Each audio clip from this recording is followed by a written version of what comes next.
Hello and welcome, I'm Thomas Porteous and you're watching NewsX World. Let's take a look at some of the top stories. 20 Palestinians were killed at an aid distribution point run by the US-backed Gaza Humanitarian Foundation.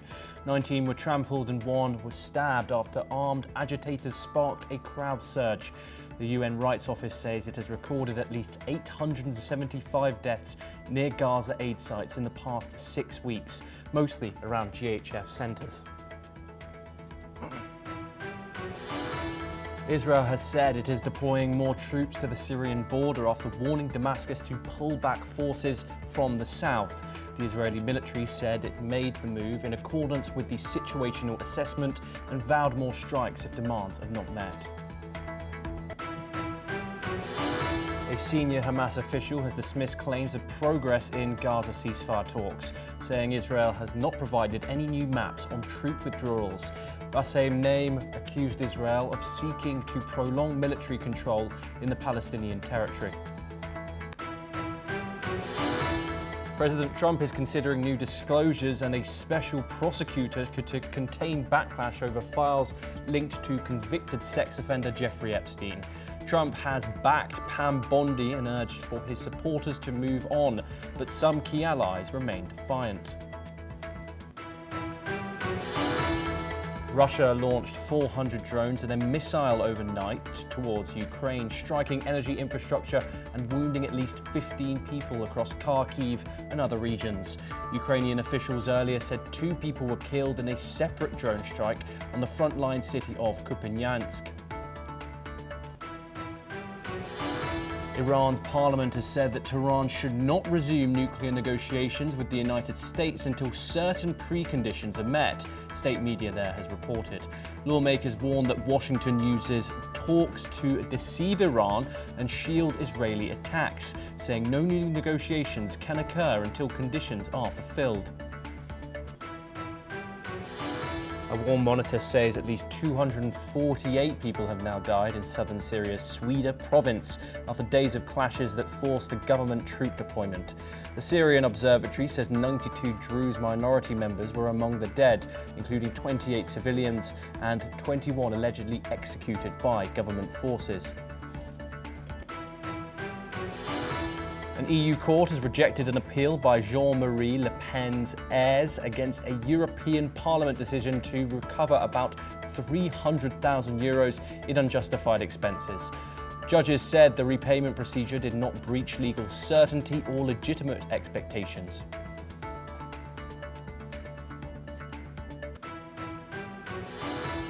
Now we start in the Middle East, where Israel is sending more troops to the Syrian border amid escalating tensions. The Israeli military confirmed it has reinforced positions along the frontier. Earlier, the army said it struck the entrance of Syria's military headquarters in Damascus using drones. Meanwhile, deadly clashes in southern Syria have claimed at least 248 lives, according to monitors in the region.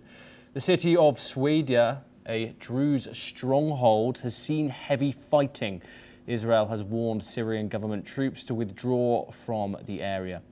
The IDF has also reported dozens of suspects attempting to cross into Israel from Syria. Officials say Druze fighters from Israel may have crossed into Syria amid the unrest.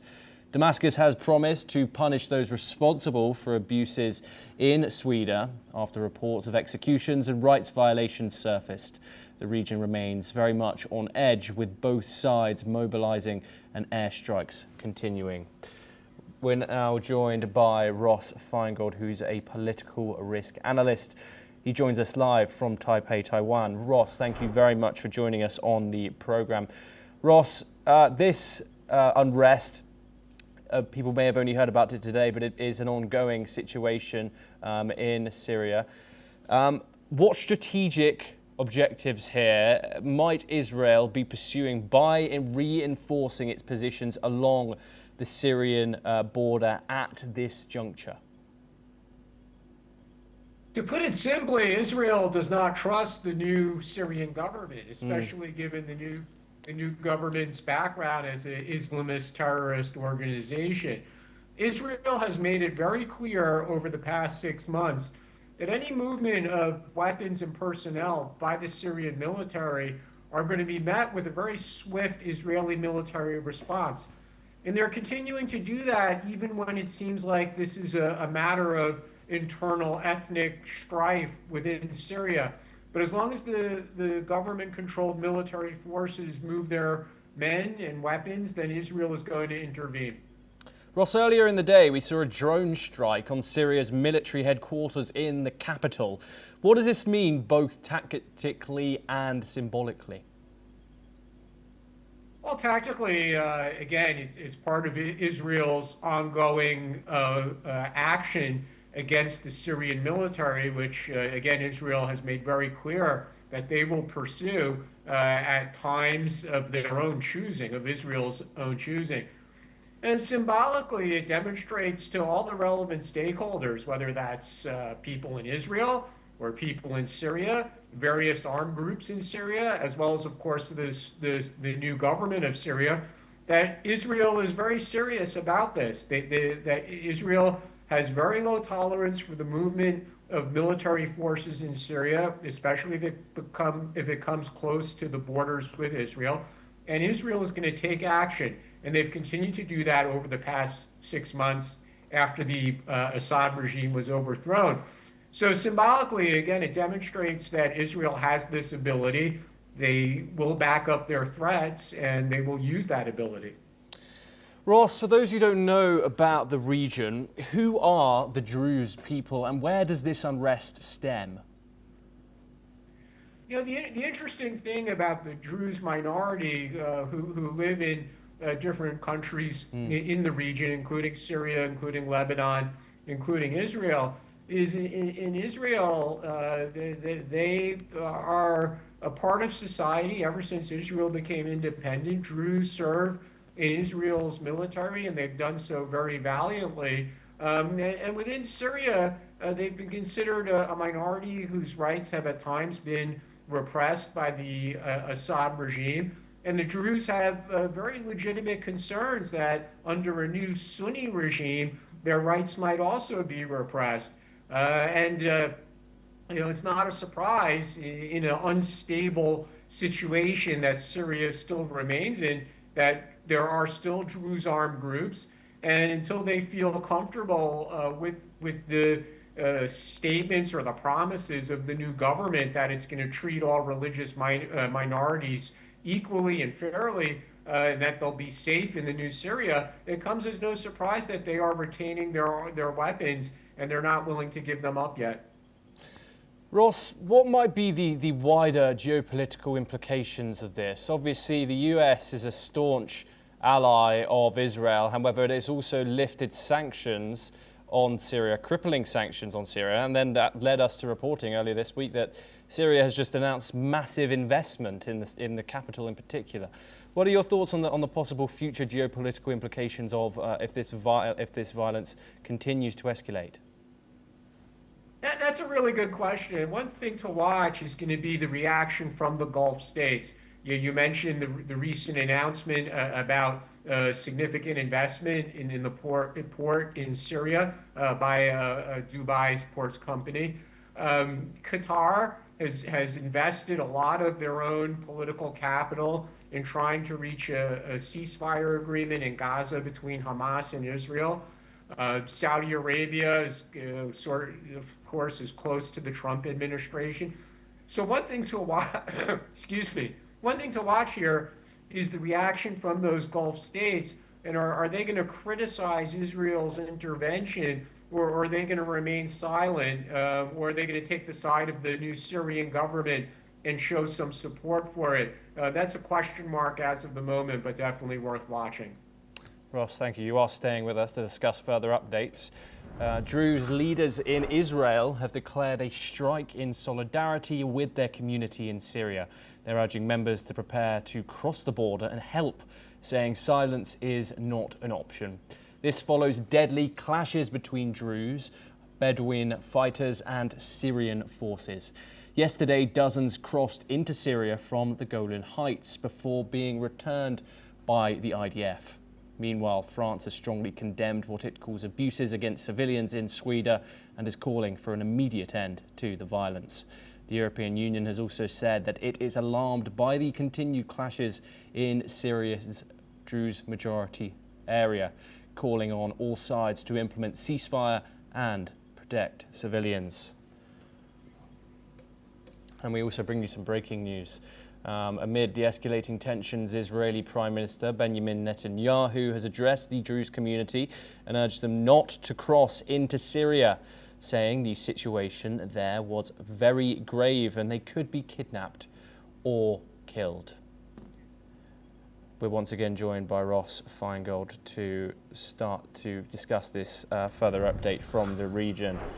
Ross, we heard some updates there, mainly from the Israeli angle. But what implications does the Druze leadership's call for cross-border solidarity strike have for Israel's internal security and civil cohesion? We've obviously just heard there that Benjamin Netanyahu has urged Druze in Israel not to cross the border here. What are your thoughts?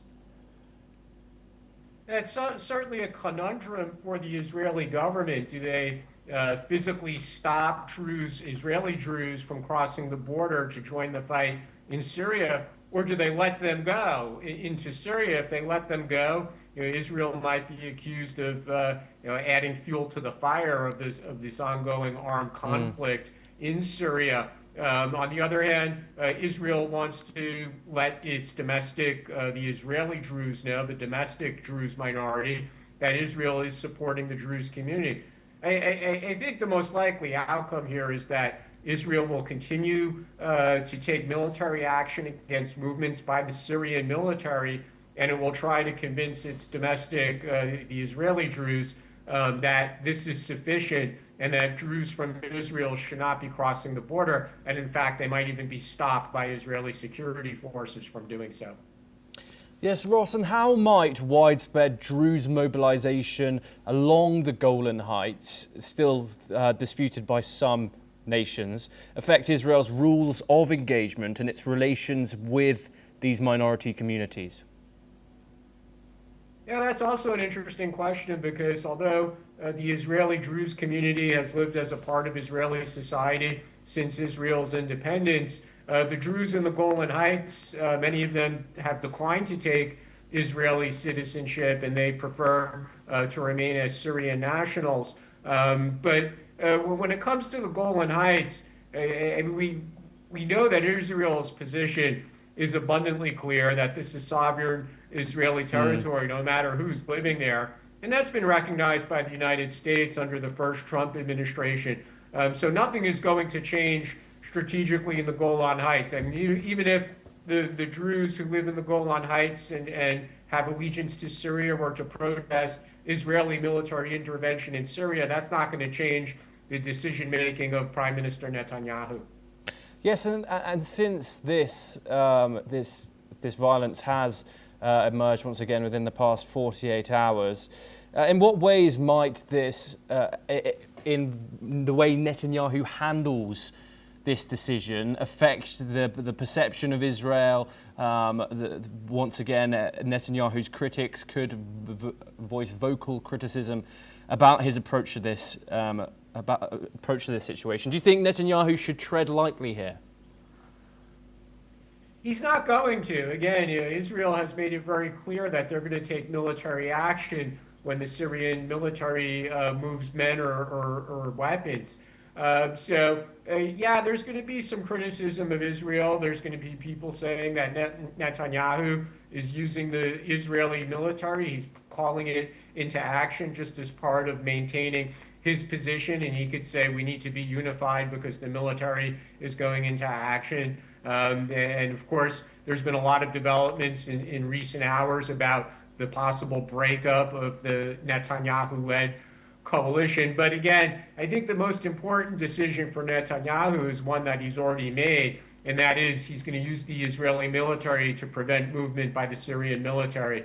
And I don't think any domestic criticism is going to change Netanyahu's decision on that. And how might Syrian and Iranian-backed forces exploit any attempted Druze incursion for their own strategic narratives, do you think? Well, this whole series of events is a test for the new Syrian government. The most significant test is that it calls into question that they're claiming that they're going to treat all minorities fairly under a new Sunni-led government. And clearly there are minority groups in Syria, in this case the Druze, who simply don't believe that. And we've seen that with other minority groups already in Syria, such as the Alawites.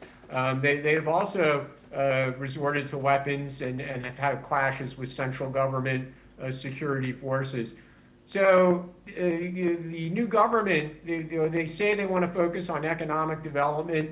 They say they want to make sure that all citizens, including minorities, are treated fairly. But their handling of this situation is certainly going to raise a lot of doubts about their claims. Yes, Ross, when Donald Trump announced that he was going to remove the sanctions on Syria in front of Gulf leaders, he said he was giving Syria a chance at greatness. How would you analyse this statement? How do you think Syria are handling some of the difficult situations that they are being faced with, given their post-Assad era? I'd like you to look at both the positive and the negative things here, Ross. Well, certainly President Trump thought he was making a very significant gesture to the new Syrian government as well as to the people of Syria by removing sanctions, probably faster than many people would have thought when the new government took over, again, given its background as an extremist terrorist organization. That's what their roots were, and now they claim to be more moderate. So again, I think President Trump might have surprised people with how quickly he removed the sanctions, but he saw it as a gesture to help the country rebuild. I'll be frank with you, though. I don't think President Trump has much time anymore for Syria. I think for President Trump, this was an issue for the first few months of his term. He kindly met with the new president when he was in the Middle East, which again, President Trump would look at as a very significant gesture. President Trump didn't need to do that, but he did. He subsequently removed the sanctions. But I don't think President Trump himself has much more time to invest in Syria. He's heavily invested in trying to bring about a ceasefire between Israel and Hamas in Gaza. But the Syria internal conflict is probably not high on Trump's agenda. And Ross, finally, looking ahead, what diplomatic channels or confidence-building steps could be employed to address Druze concerns without risking any direct involvement? Well, it's probably going to be the usual stakeholders. The Qataris have been so heavily involved in not just Gaza, but with the recent conflict between Israel and Iran as well. So I wouldn't be surprised if they play a role. The United Arab Emirates, again, given the recent investments they announced in Syria, they will probably look to play a role as well, especially because they do have diplomatic relations with Israel. Turkey might try to play a role as well. So I think there's enough stakeholders involved who could possibly mediate between the parties, because I think all these other stakeholders, they want to see a stable Syria as well. None of them have an incentive for Syria to return to civil war. Ross Feingold, thank you very much for joining us. Always a pleasure having you on the programme. We now move on. We stay in the region now and move over to the Gaza Strip, where at least 20 people have been killed in a crush at an aid distribution centre in southern Gaza, run by the US and Israel-backed Gaza Humanitarian Foundation. The GHF said 19 were trampled to death and one was stabbed amid a chaotic and dangerous surge at its site in the Khan Yunis area. It added it believed people armed and affiliated with Hamas fomented unrest. However, Gaza's Hamas-run government media official denies the claim and accused the GHF of trying to cover up crime. Nasser Hospital in Khan Yunis said it had received the bodies of 21 people who died from suffocation as a result of tear gas inhalation and a crush at the aid site. It is the first time the GHF has confirmed deaths at one of its sites. The government media office accused the US private security contractors who distribute aid for the GHF of causing the crush by closing the gates of the site after thousands of people had gathered in narrow channels to collect food and then firing canisters of tear gas and live rounds towards them. There have been many reports of Palestinians being killed while seeking aid since the GHF began operations. The Israeli military even said last week that it recognises there have been incidents in which civilians had been harmed and that it was working to minimise possible friction between the population and the IDF as much as possible. Amid the massive strikes and uncertainty over the Israeli hostage release, the ceasefire talks do not seem to be reaching its conclusion. A senior Hamas official have rejected claims of progress in Gaza ceasefire talks, adding the Palestinian group had not received maps planning for Israeli withdrawal from the Palestinian territory. We're now joined by Martin Sa-Arayez. He's a foreign affairs expert who is joining us live from Ecuador. Martin, thank you very much for joining us on the programme. Thank you, Thomas. Let's start with this aid distribution point, Martin. 20 people killed at an aid distribution point seeking aid. This is the first time the Gaza Humanitarian Foundation itself has confirmed that there have been deaths at one of its aid sites. How credible are the GHF's claims that that armed elements fomented the unrest, and what independent mechanisms exist to investigate these allegations, if any? So before starting, this is heartbreaking news. It's always terrible when civilians are killed in this type of disasters, humanitarian disasters. The situation in Gaza is very complicated because we don't have a body that is absolutely neutral. But if I can give my opinion and we can compare the Hamas and Palestinian authorities and this NGO, which is of course backed by America, but we're talking about a legit and well-known organization for aiding people around the world from the US. Of course, the US is biased, but again, it's a legit organization. It's way more credible than believing what the Hamas terror organization is saying. It's absolutely heartbreaking that civilians are dying, but unfortunately, this is a strategy from terror elements to accuse Israel of war crimes and using their people to as human shields is absolutely heartbreaking, but absolutely this NGO is a legit NGO and is absolutely credible. And I think... Martin, sorry, I just have to play devil's advocate here. The United Nations, who internationally is recognised as a neutral organisation, has said there's been 875 deaths near Gaza aid sites in the past 6 weeks. We've said today that this is the first time that deaths have been announced by the GHF itself. What are your thoughts in the way that the GHF is handling problems? Handling crowd control is part of aid distribution. The United Nations was previously doing it before the blockade was imposed by the Israeli government. What are your thoughts on how the GHF is handling that situation?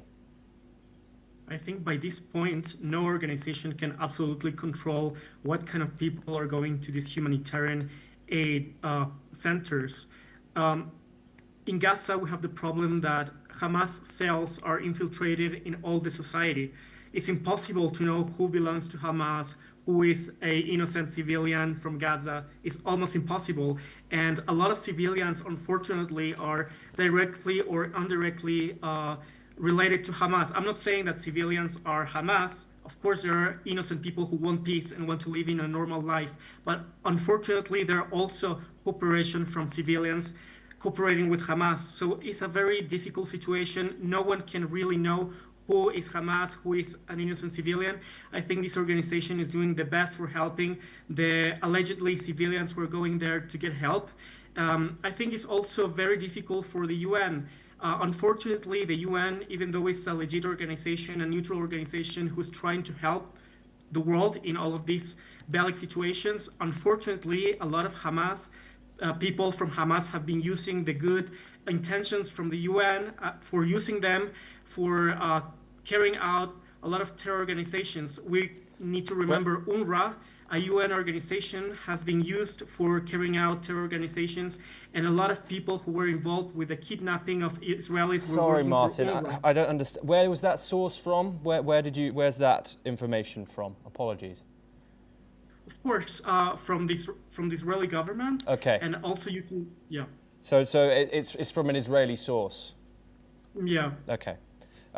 So let's move on now to the Gaza negotiations. The possibility here of a ceasefire. Martin, it seemed like we have to have had some optimism in regards to the possibility of this 60-day pause being announced at some point soon. What are your thoughts? And now we've had some reports from Palestinian Hamas officials who have said that now ceasefire plans are in fact stalled, and it is over both aid distribution by the UN and also military presence in the Gaza Strip, where Israel reportedly, according to Hamas, is not willing to budge in regards to that.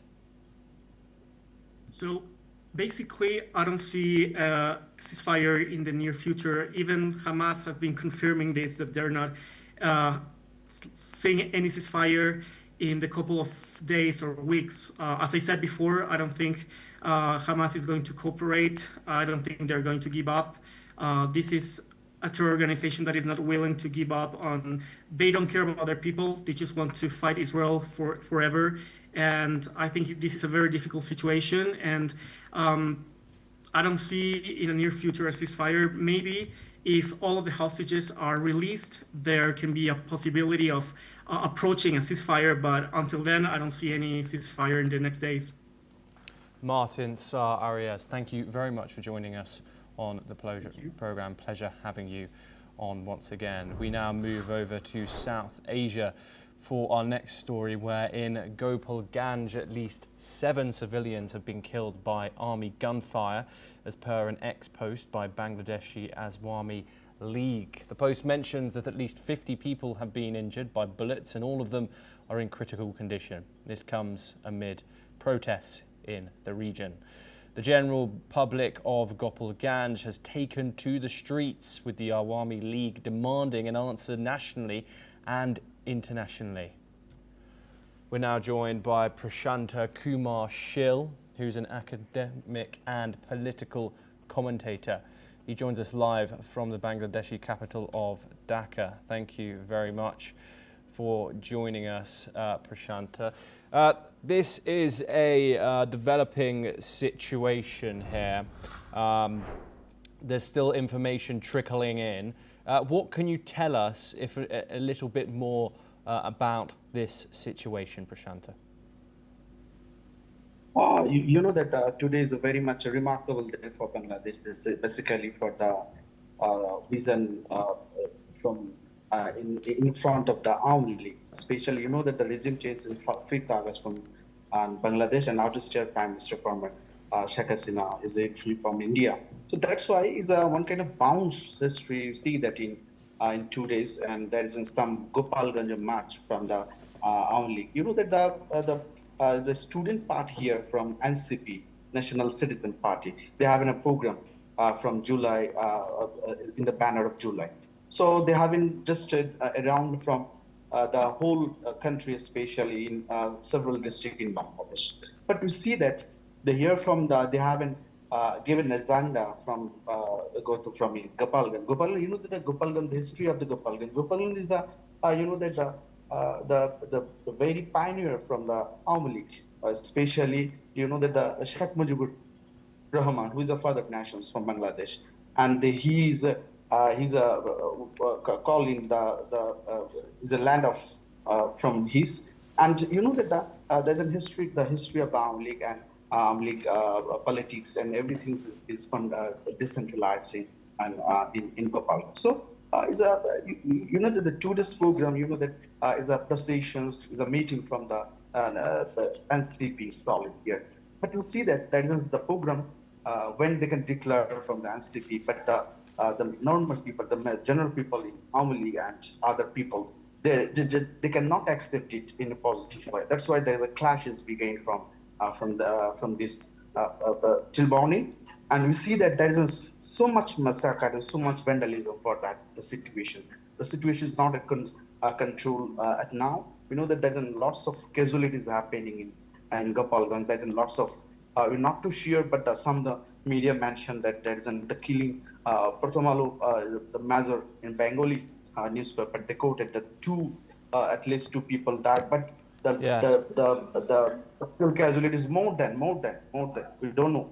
But the social media what is sharing, there is lots of casualties in happening, but we don't know rectify what is happening. I know that the critical situation is there. The purpose of the government, the present government, all NCP and the political, all the political leader in here, especially there's a very good commanding area from in Avli in Gopalganj. So we have to see what the situation in furthermore, because you know that the Armed League is now in Bangladesh. There is a bandit organizations, and also the Chhatru League is a bandit organizations. So there is a clash between the Armed League and the government. So what the scenario see that let's talk. Yes. What's happening the next? We see there's some. Prashanta, could I just interrupt you? Apologies, just for 1 second. I just want to know, what's the feeling right now in Dhaka, the public sentiment, the public trust towards the Bangladeshi government, especially when situations like this occur? The general people have actually they have not a very good concern for that. There is some political as an NCP. You know that NCP is not now still a student party. We have a sentiment in 5th August. There's a regime change when the students are protesting in the ground, and that's why the out-of-state Prime Minister Sheikh Hasina is flee from in India. So that's why the students are make a rule. But today is not from student attachment for that here. It's the political parties from newly reformed parties that call it National Citizen Party, NCP. So that's why the people think that there is a political versus political parties clash. Not a general people, mass people is included here. So that is actually personal issues. And know that the people are here, this is some the 2-way situation is a binary situation, not think is a pulse of games in here. So my observation and the general people are thinking that this is a very, there the political versus political situation is here, not from the mass people here attended in here. But this is a very rectifying issue for the Armed League, because Armed League is they can just show the full face and full rhythm to take an actions from this situation, because this is the last feel of their from the situations. This is my observations. Yes, Prashanta Kumar-Shil, thank you very much for joining us on the programme. We will bring you all the updates we can out of that ongoing situation in South Asia. But for now, for our next story, we move over to Europe, where European Union Trade Chief Marko Šefčovič is set to head to Washington for emergency talks as the transatlantic tariff standoff escalates. Šefčovič will meet US Commerce Secretary Howard Lutnick and Trade Representative Jamieson Greer on Wednesday in a last-ditch effort to avoid a trade war. This comes after President Donald Trump threatened to impose a 30% tariff on EU imports from August the 1st, a move Brussels says could severely damage trade between the two of the world's largest markets. In response, the European Commission has drawn up a retaliatory package targeting over $83 billion worth of US goods, including Boeing aircraft, bourbon whiskey, cars, chemicals and agricultural products. Technical teams from the European Union have been in Washington this week to try and pave the way for a deal. But talks were thrown into turmoil after Trump's latest warning. The stakes are high, with markets already unsettled and economists warning that a new round of tariffs could fuel global inflation. Šefčovič is expected to push for a compromise in the coming days to protect trade between the transatlantic allies. We're now joined by Dr. Satoru Nagao. He is a fellow at the Hudson Institute located in Tokyo, Japan, to discuss this further. Dr. Nagao, thank you very much for joining us. There is wide concern throughout the economic world about these tariffs. The time, the pause has run out with also an extended deadline now to August the 1st. What are the key economic risks here between both the EU and the US if President Trump follows through with this 30% tariff and then the European Union rebuffs with their own measures? This is very interesting because in case of the EU choose new tactics against the United States. Because in case of the United States, US has already agreed the tariff negotiation with British, Vietnam, and Indonesia. But all of these three countries focusing on how to accept how much benefit the US can get and how to accept the US demand is the key point of these three countries. In case of the EU, negotiation style is completely opposite. They are preparing the retaliation against the US tariff and try to negotiate. So this means that the EU stance try to be equal, but at the same time, there is a possibility that this retaliation will escalate the re-retaliation from the United States, and so that's why there is a risk in this negotiation. Even if such kind of risk, if EU and the United States agree and deal, it will be the first case the retaliation work in the negotiation. So that's why this is interesting. But at the same time, the view from many countries in the world, this is a little bit new, and many countries worry about the risk to escalate this tit-for-tat retaliation style negotiation.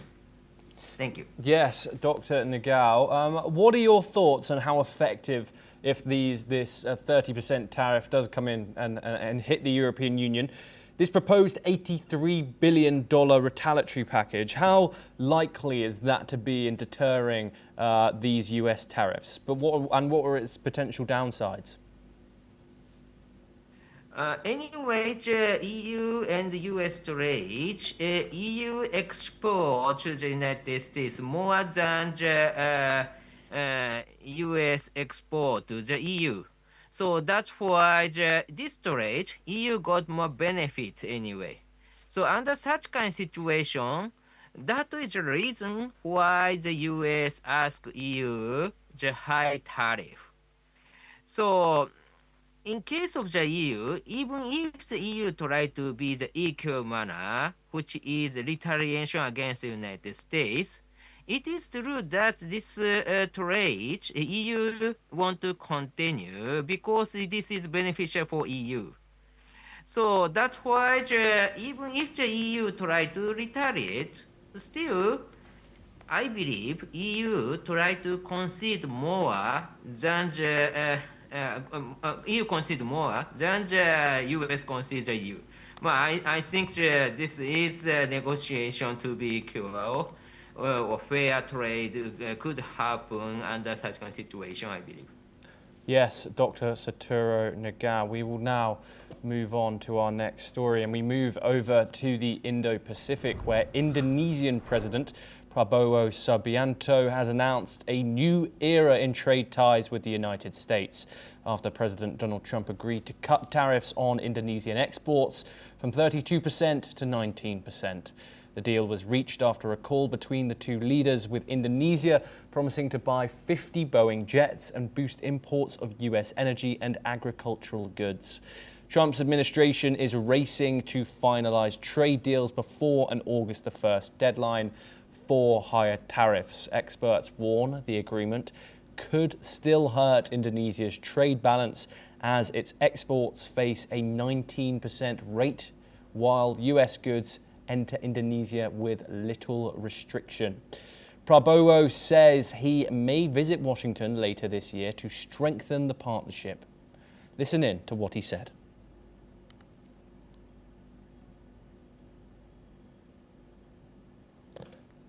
Let's take a listen in to what he said.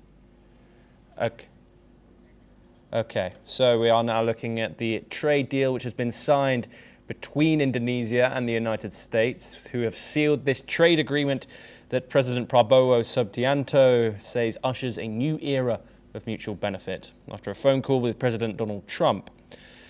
Under the deal, US tariffs on Indonesian exports will be cut from the threatened 32%.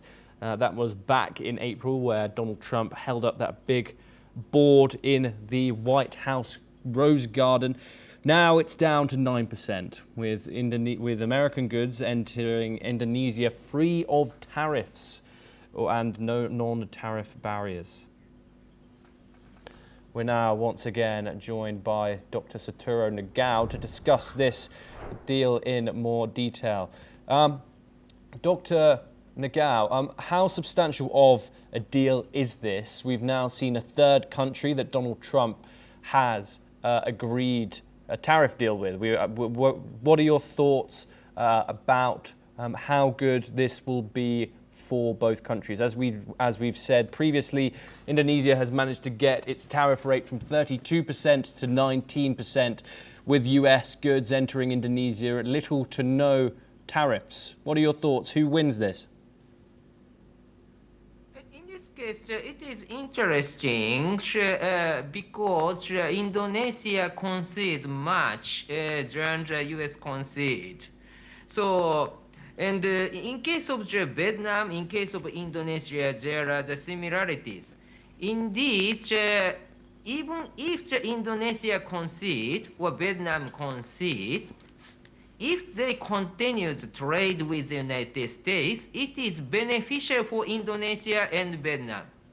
Because when we check the balance of the import and export, Indonesia export to the United States or Vietnam export to the United States far bigger than the US export to the Indonesia or Vietnam.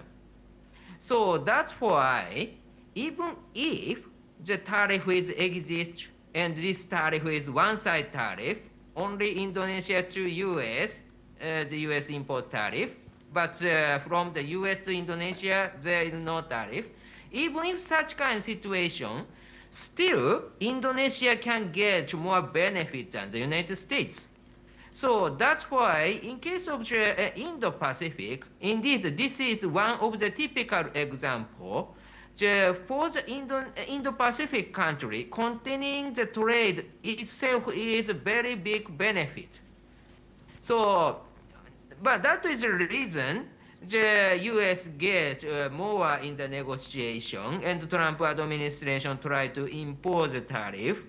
But at the same time, still people in the country in the Indo-Pacific, they want to continue the trade with the United States. That is a reality. Yes, Dr. Nagao, how could Indonesia's commitment to purchase these 50 Boeing jets influence broader US-Asia geopolitical and economic dynamics? Indonesia is rising power, so they need airplanes, they need more food, so everything they need. In this case, even if there is a tariff, still they can get. They need these kind of products. So that's why, indeed, this is not just wasting money. This is beneficial for Indonesia, I think. So Indonesia government is very clever in this case. Of course, US, it looks like US gets a benefit, but Indonesia also gets the benefit. So that's why this deal has happened. So. I think this negotiation happened because of the skill of both sides, and deal of the win-win has happened, I believe. Yes, Dr. Satoru Nagao, thank you very much. Always a pleasure to have you on the programme. We now move on once again, where the United States has opened an investigation into Brazil's trade practices, accusing it of unfair barriers that hurt American companies. Under Section 301, the US Trade Representative will now look into digital trade restrictions, preferential tariffs, intellectual property protection, ethanol access, and illegal deforestation. Trade Ambassador Jameson Greer claims Brazil is targeting US tech firms for not censoring political content. The move comes after President Trump warned Brazil's President Lula over charges against Jair Bolsonaro. Despite this, the US has run a trade surplus with Brazil for over 18 years. Retaliatory tariffs could follow if issues aren't resolved. We're now joined by Rabinder Sachdev, an international affairs expert. He joins us live from New Delhi. Rabinder, thank you very much for joining us on the program. More trade drama here in Washington, this time with Brazil. How might these allegations of political content censorship, Rabinder, pressure the US and Brazil tech to cooperate? Thank you so much to be with you. I mean, see, at the top level, there is one other distinction in the case of Brazil. The tariffs that Trump is imposing on various countries, the supposed reason is the trade imbalance, right? The US is running a trade deficit, it claims, with many countries, and due to which the tariffs are being set. In this particular case, as you mentioned also, the United States runs a surplus of about $7 billion with Brazil. They export around $50-odd billion and they import around $43-odd billion, so they have a surplus. Now, here the issue seems to be what could, in trade jargon, be specified as maybe non-tariff barriers. That is one, right, to which US is taking exception. But then along with it, there is definitely an underlying sense of political intent or geopolitical positioning with respect to Brazil. Now, the 301 investigation which the US has opened up, I mean, they're going to look into, as you said, treatment of American digital platforms and social media. For example, Brazil's blocking of Twitter. Then there are preferential tariff regimes that favor other countries over the United States exporters, what the US says. Then it will also look into restrictions in electronic payments and digital trade. Also then, of course, intellectual property, ethanol market access is a big one also, anti-corruption enforcement and all. So it's all of these things that this 301 investigation will look into, and I think they have a deadline or something like the end, I think August 18, till when they're inviting, information collecting, and then in September, they will have some hearing, etc. So this is a process which has been set into motion. So we'll see what, the investigations reveal. But given the intent with which they're starting out, the United States, that is, it seems that they will come up with some particular areas in which they will hold Brazil responsible for some violations. Rabinder, we spoke briefly, but former Brazilian President Jair Bolsonaro is just one of the far-right leaders that Donald Trump has openly, on his Truth Social, advocated for his trial to be dropped. For viewers that don't know, Bolsonaro has charges against him of conspiring a coup after the 2022 election. How important do you think personal politics for Donald Trump are in this trading situation, a situation where politics shouldn't come into play? I mean, if you look at the world of today, but what's coming up? It's politics and geography, so geopolitics. Now, with respect to Brazil, yeah, sure, with Trump, personal politics does matter often, but with Brazil, there's one more element. Sure, the personal politics and the chemistry affinity he has with Bolsonaro, who is on the ideological spectrum like Trump, right? Nationalist, populist, etc., versus a Lula. So that's one. Second is, of course, this ideological, gap break. And the third is the United States looks at Brazil or South America as its backyard. So that's where geography comes in, I would say. So what Trump is attempting to push through and try and see is that, all of Latin America, South America, Central America are bereft of any influence of socialist, oblique leftist, and also, by the way, Chinese, influence. Let's put it that way. So the case of Brazil, I think it has all these, elements, personal rapport with Bolsonaro, personal, that one. Second, of course, ideology. I mean, Trump would promote, and his cabinet, if you see J.D. Vance, Marco Rubio, wherever they're going, they're talking about, and especially looking in Europe, how they've been talking directly to the nationalist populist parties. And thirdly, geography. In this geography, America is signaling that it will want to dominate. Remember the Panama Canal, which Trump, kind of again, he ratcheted it up, and yes, Panama has kind of, Panama is now allowing US Navy ships to pass by without paying any charges. And the two Chinese-owned companies, Hutchison Whampoa, which were at both ends of the Panama Canal, they had large facilities. They've been forced into selling out for about $18 odd billion to BlackRock, which happens to be an American company. So America is on an intent and pushing through that countries in this region, especially its own backyard, there should be no dissonance between what America wants and what they do. Yes. Rubinder Sachdev, thank you very much for your insight. You are staying with us to discuss updates now coming in from Europe, where Russia has launched a massive attack on Ukraine, firing over 400 drones and a ballistic missile overnight. Strikes hit Vinnytsia, Kharkiv and the president's hometown of Kryvyi Rih. One woman has died and more than 24 were injured, including a teenager now in critical condition.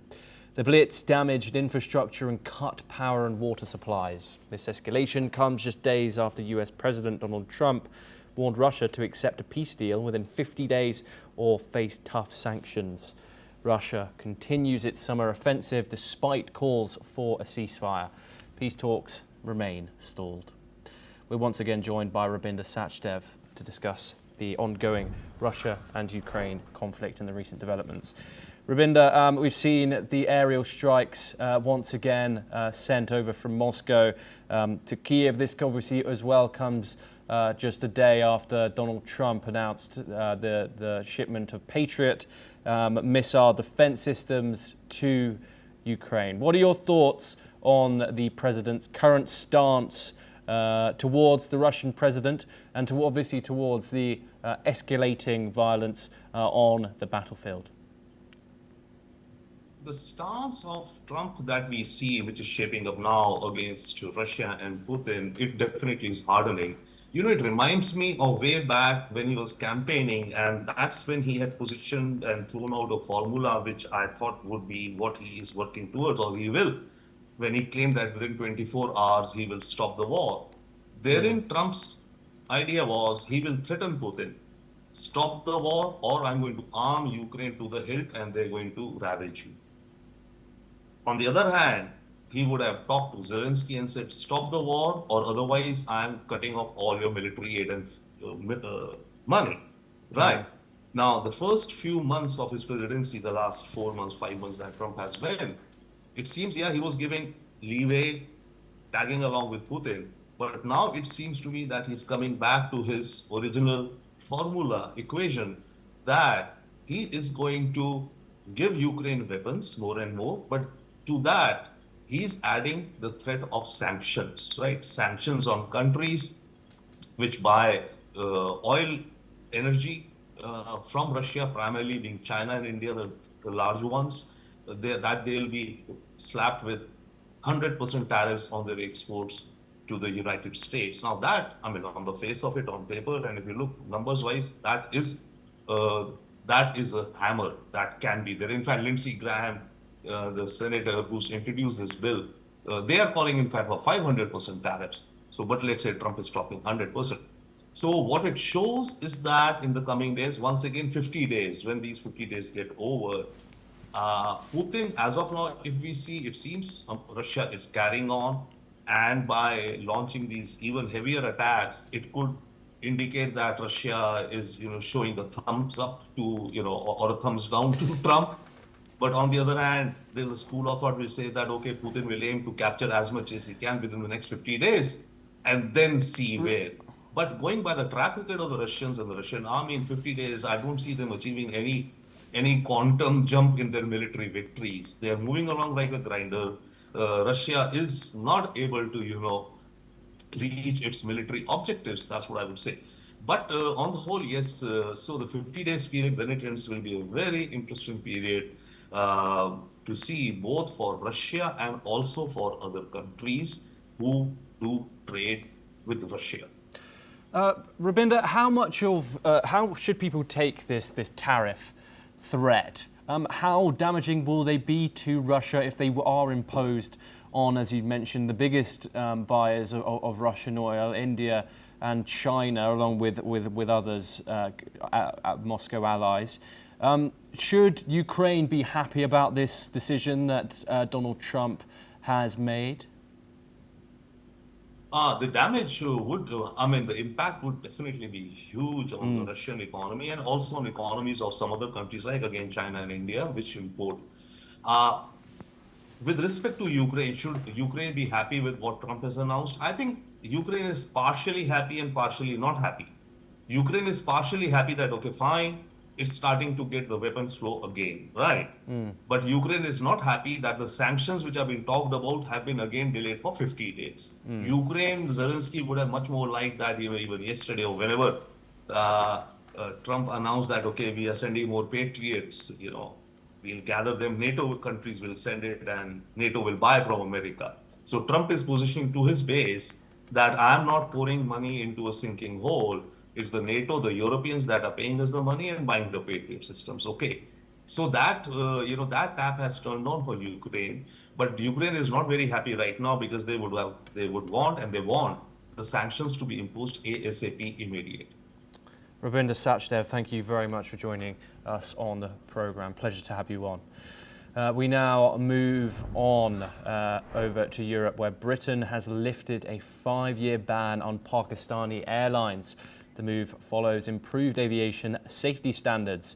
The ban was imposed in 2020 after a PIA crash in Karachi revealed fake pilot licenses. Nearly a third of Pakistan's pilots were found to be unqualified. PIA lost over $140 million annually due to the suspension. The airline now plans to resume Islamabad to Manchester flights soon. The UK decision comes after the EU also lifted its ban earlier this year. Signals officials say restored routes could boost PIA's value as Pakistan prepares to privatise the struggling national carrier. Well, that is all we have time for. We will continue to bring you more news updates from around the world. Thank you.